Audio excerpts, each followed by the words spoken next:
Chapter 27, The Ordeal of Bitter Apples. I could never understand why Felix took Peter's success in the ordeal of bitter apples so much to heart.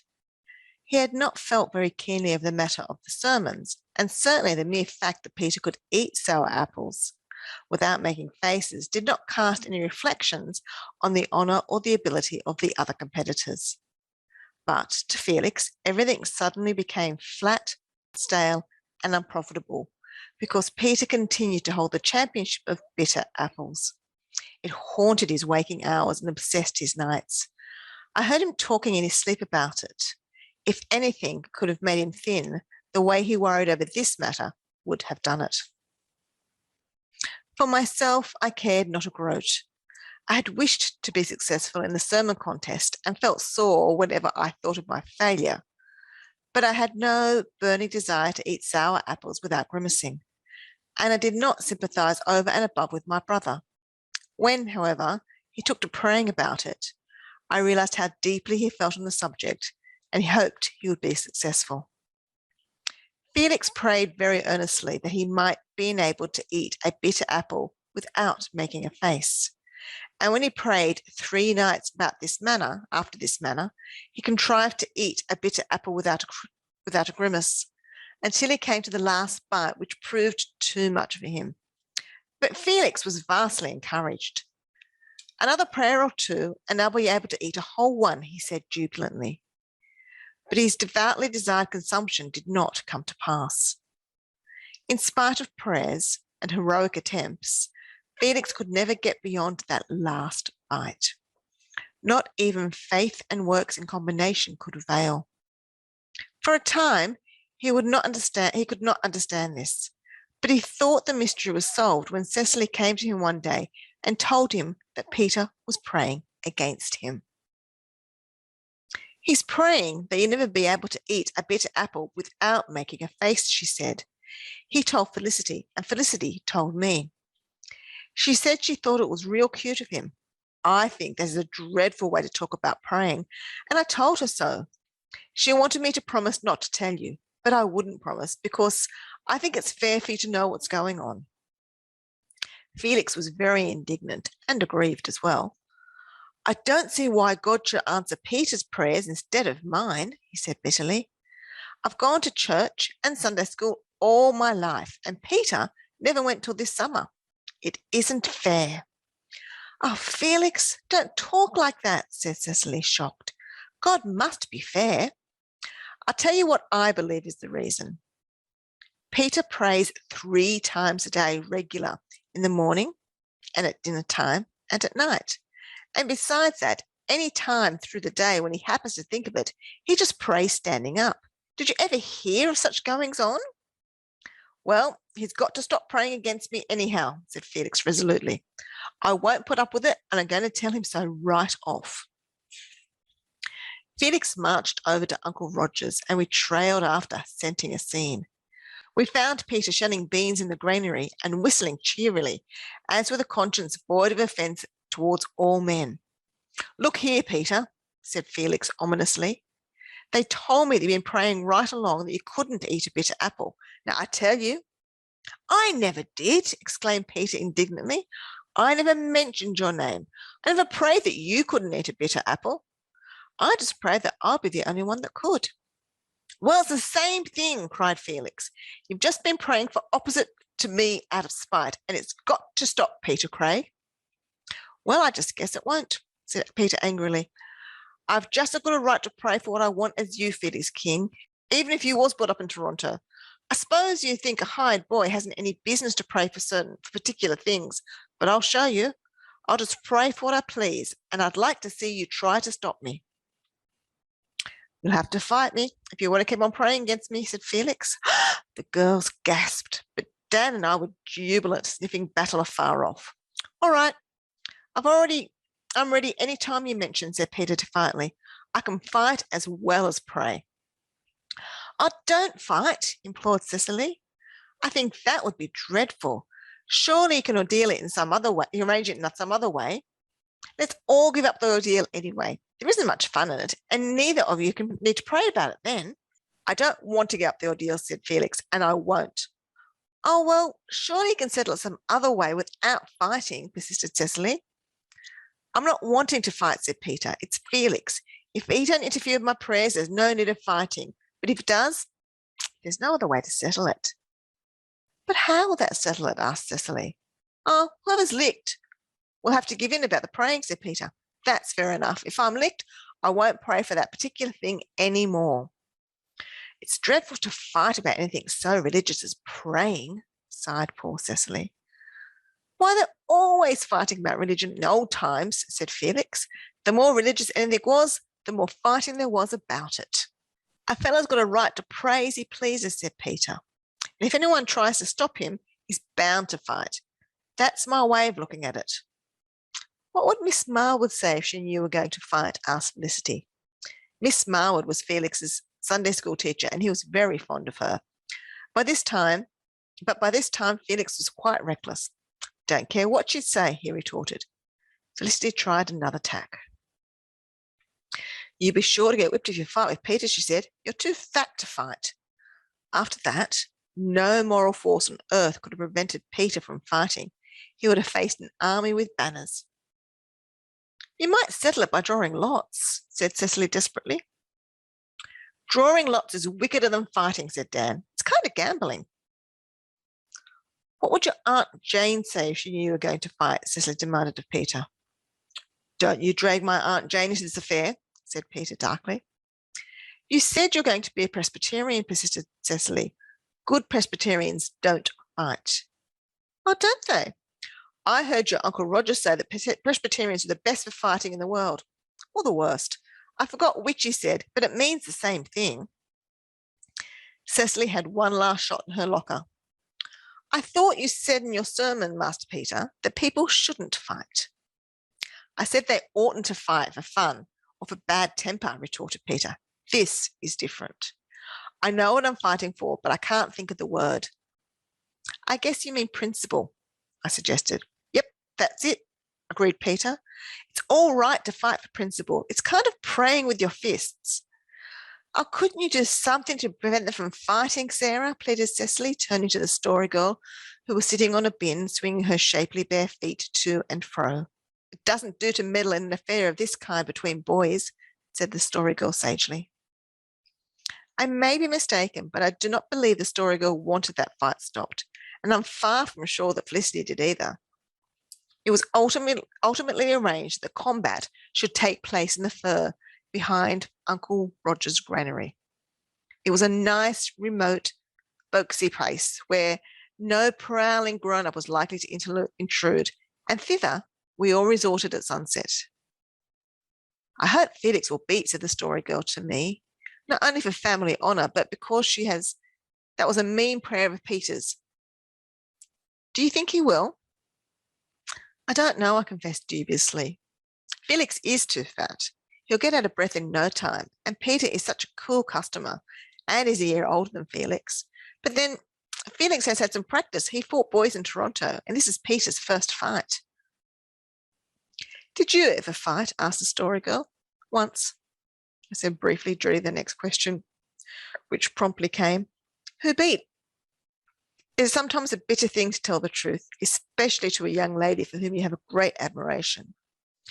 I had struggled with a temptation in which I can frankly confess I might have been worsted had it not been for the saving and timely remembrance of a certain resolution made on the day preceding Judgment Sunday. The other fellow, I said reluctantly, honestly. Well, said the Story Girl, I think it doesn't matter whether you got whipped or not, as long as you fight a good square fight. Her potent voice made me feel that I was quite the hero after all, and the sting went out of my recollection of that old fight.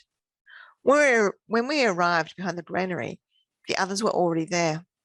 Cecily was very pale, and Felix and Peter were taking off their coats. There was pure yellow sunset that evening, and the aisles of the firwood were flooded with its radiance. A cool autumnal wind was whistling among the dark boughs and scattering blood-red leaves from maple at the end of the granary. Now, said Dan, I'll count. And when I say 3, you pitch in and hammer each other until one of you has had enough. Cecily, keep quiet. Now, 1, 2, 3. Peter and Felix pitched in, with more zeal than direction on both sides. As a result, Peter got what later developed into a black eye, and Felix's nose began to bleed. Cecily gave a shriek and ran out of the woods. We thought she had fled because she could not endure the sight of blood, and were not sorry, for her manifest disapproval and anxiety were dampening the excitement of the occasion. Felix and Peter drew apart after that first onset and circled one another warily. Then, just as they had come to grips again, Uncle Alec came round the corner of the granary with Cecily behind him. He was not angry. There was a quizzical look in his eyes, but he took the combatants by their shirt collars and dragged them apart. "This stops right here, boys," he said. "You know I don't allow fighting." "Oh, but Uncle Alec, this is the only way," began Felix eagerly. "Peter." "No, I don't want to hear about it," said Uncle Alec sternly. "I don't care what you're fighting about. You must settle your quarrels in different fashion. Remember my commands, Felix. Peter, Roger's looking for you to wash his buggy. Be off."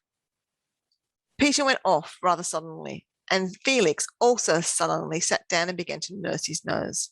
He turned his back on Cecily. Cecily caught it after Uncle Alec had gone. Dan called her a telltale and a baby and sneered at her until Cecily began to cry. "I couldn't stand by and watch Felix and Peter pound each other all to pieces," she sobbed. "They've been such friends. It was dreadful to see them fighting."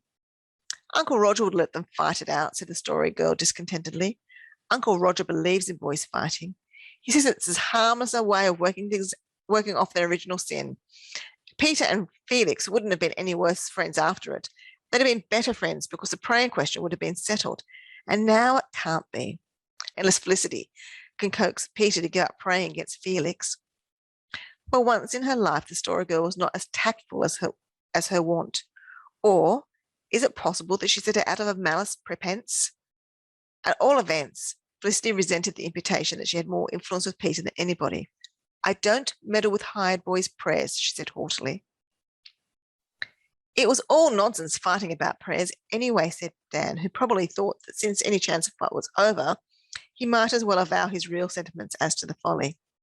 "Just as much nonsense as praying about bitter apples in the first place." "Oh, Dan, don't you believe there is some good in praying?" asked Cecily reproachfully.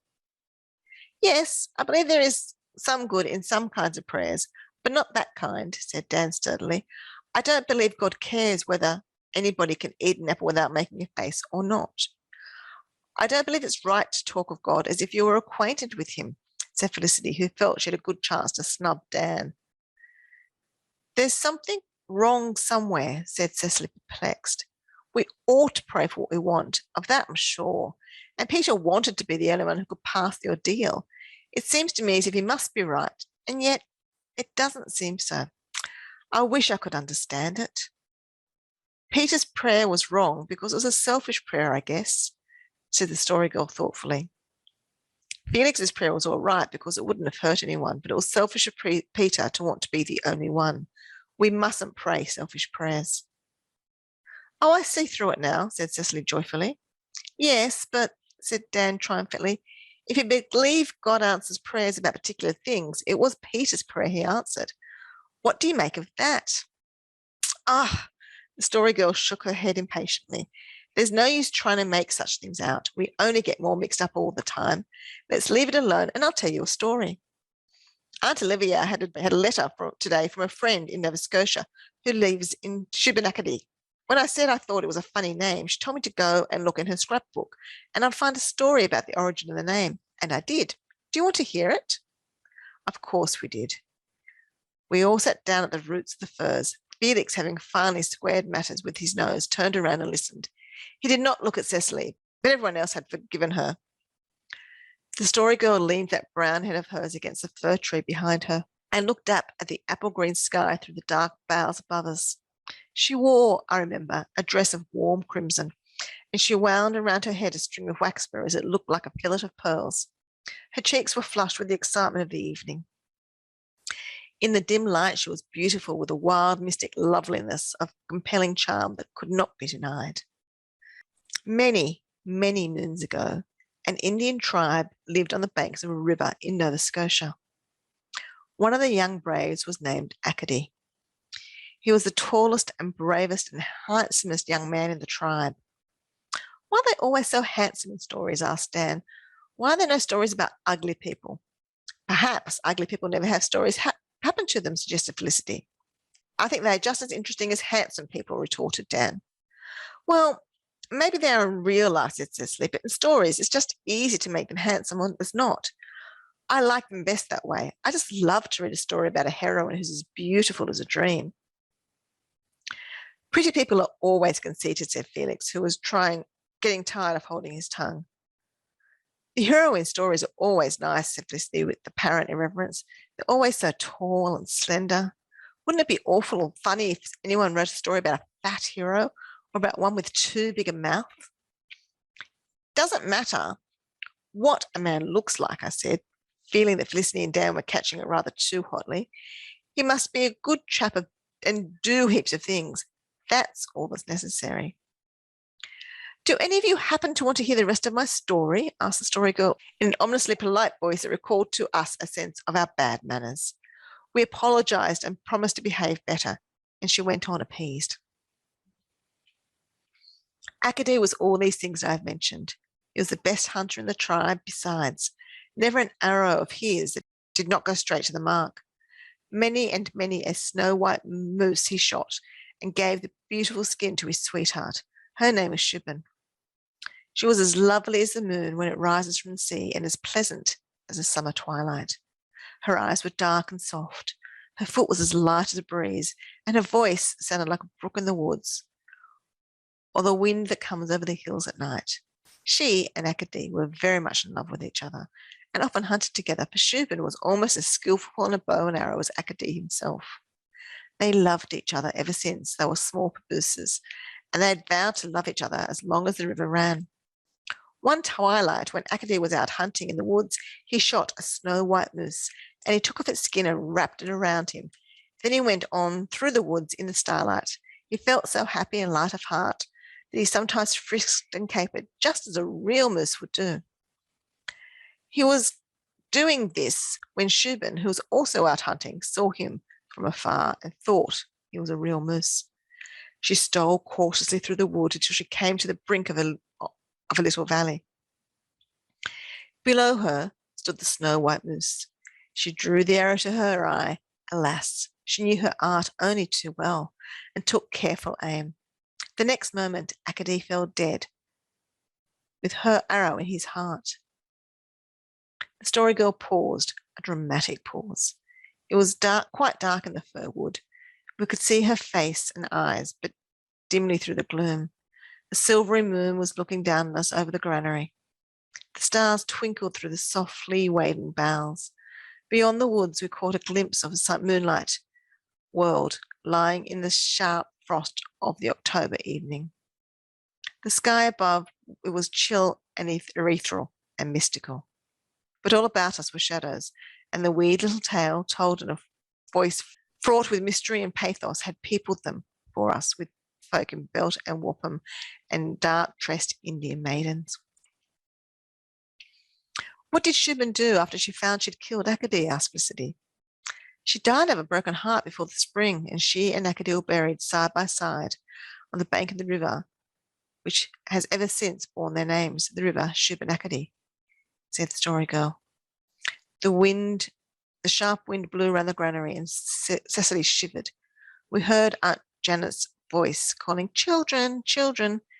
Shaking off the spell of furs and moonlight and romantic tale, we scrambled to our feet and went homeward. "Isn't it cold?" said Cecily, shivering again. "It will soon be winter. I wish summer could last forever. Felicity likes the winter. So does the story girl, but I don't. It always seems so long till spring." "Never mind. We've had a splendid summer," I said, slipping my arm about her to comfort some childish sorrow that breathed in her plaintive voice. Truly, we'd had a delectable summer, and having had it, it was ours forever. The gods themselves could not recall their gifts. They may rob us of our future and embitter our present, but our past they may not touch. With all its laughter, delight, and glamour, it is our eternal possession. Nevertheless, we all felt a little of the sadness of the waning year. There was a distinct weight on our spirits until Felicity took us into the pantry and stayed us with apple tarts and comforted us with cream. Then we brightened up. It was really a very decent world after all.